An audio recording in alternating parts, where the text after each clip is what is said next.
नमस्कार समस्तों आज आमे इतिहास एक बहुत ही मजादार और गुरुत्वपूर्ण विषय उपरे कथा हेबा। आमे समय रे बहुत पछुकु जीवा आजिटु प्राय 4-5 हजार वर्ष तळकु आमे जानिबा सिंधु घाटी सभ्यता विषय रे जहाकु आमे इंडस वैली सिविलाइजेशन बोली कहूं। परीक्षा पाई एथिरु कोन सबु जरूरी से सबु आमे आजि देखिबा। तेबे चालंतु आरंभ करिबा एकदम मूलरू। कोनोसी विषय को जानिबा आगुरु तार परिचय जानिबा बहुत जरूरी। एही सभ्यतार ना को नै किछि कथा अछि। आसंतु सेठु ही आरंभ करिबा। देखंतु एही सभ्यतार दुईटा मुख्य ना अछि। प्रथमटी हेला सिंधु घाटी सभ्यता। एमिति काहेकि कहा जाए कारण एहार जेते भी बड़ बड़ सहर मिलिछि सेगुडिक प्रायतः सिंधु नदी आउ तार आखपाख अंचल रे ही मिलिछि। आउ गोटे ना हेउछि हरप्पा सभ्यता।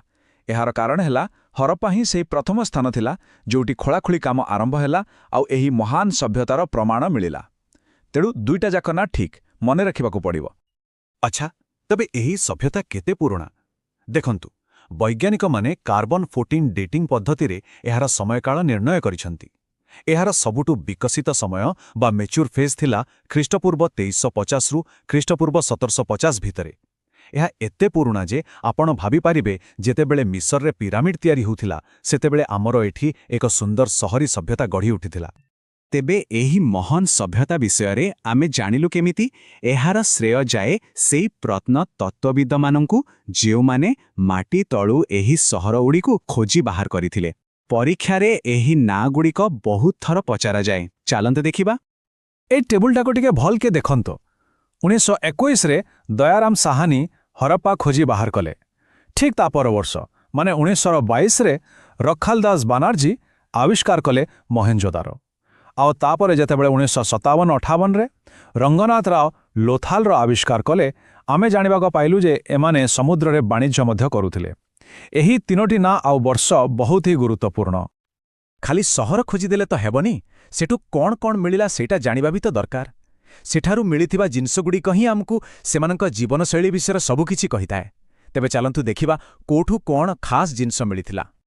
देखंतु हरप्पारू मिलिथिबा सील मोहर उपरे स्वस्तिक चिन्ह मिलिछि जहा आजि भी आम संस्कृतिर एक अंश। मोहेंजोदारोरू मिलिथिबा डांसिंग गर्ल बा नर्तकीर कांस्य मूर्ति सेमानक कारीगरीर एक जबरदस्त उदाहरण। आउ लोथालरू मिलिथिबा विशाल बंदर बा डकयार्ड एकदम स्पष्ट कर दिए जे सेमाने जने बड़ सामुद्रिक शक्ति थिले। अच्छा तो एई सभ्यता कौन खाली 2-4टा सहरे सीमित थिला? बिल्कुल नुहे। एहा एक विशाल साम्राज्य परिव्यापी थिला। केते दूर जाए चालंतु तार सीमा उपरे टिके नजर पकाइबा। उत्तर रे एहा जम्मू काश्मीर रो मांडा पर्यंत थिला। सेहीपरि दक्षिण रे महाराष्ट्र दाइमाबाद जाए। पूर्व रे उत्तर प्रदेश रो आलमगीरपुर ठारू आरंभ करी पश्चिम रे पाकिस्तान रो सुतका गेंडोर पर्यंत एहा विस्तृत थिला। आपण भाबी पारुछंती तो एहा से समय रो मिस्र किंबा मेसोपोटामिया सभ्यता ठारू मध्य बहुत बड़ थिला। एबे आसंतु किछि एक्स्ट्रा किंतु बहुत ही इंपोर्टेंट पॉइंट्स देखिबा। एगुड़िक छोट छोटा कथा किंतु परीक्षा रे एतिरु सीधा प्रश्न आसी जाए। तेणु एहाकु भल भावरे मने रखिबाकु चेष्टा करिवे। जदि आमे पशुपालन कथा देखिबा तेबे सेमाने बळद मेंढा छेड़ी एसबु पाळुथिले। किंतु एठी सबुठु गुरुत्वपूर्ण कथा हेला जहा परीक्षा रे बारंबार पचरा जाए। सिंधु घाटी सभ्यतारू घोड़ार कोनोसी पक्का प्रमाण एजाए मिली नाही। ए कथाटाकु भल भावरे मन रखंतु। अच्छा एबे आपण मानक पई गोटिए प्रश्न। एही प्रश्नटी एतिथर परीक्षा रे आसीची जे एहाकु आपण मोस्ट इंपोर्टेंट क्वेश्चन बोली कहि परिबे। तेबे कहंतु तो केउ स्थळकु मृतकंक टीला बा माउंट ऑफ द डेड कुहा जाए? हाँ एहार सठिक उत्तर हेउची मोहेंजोदारो।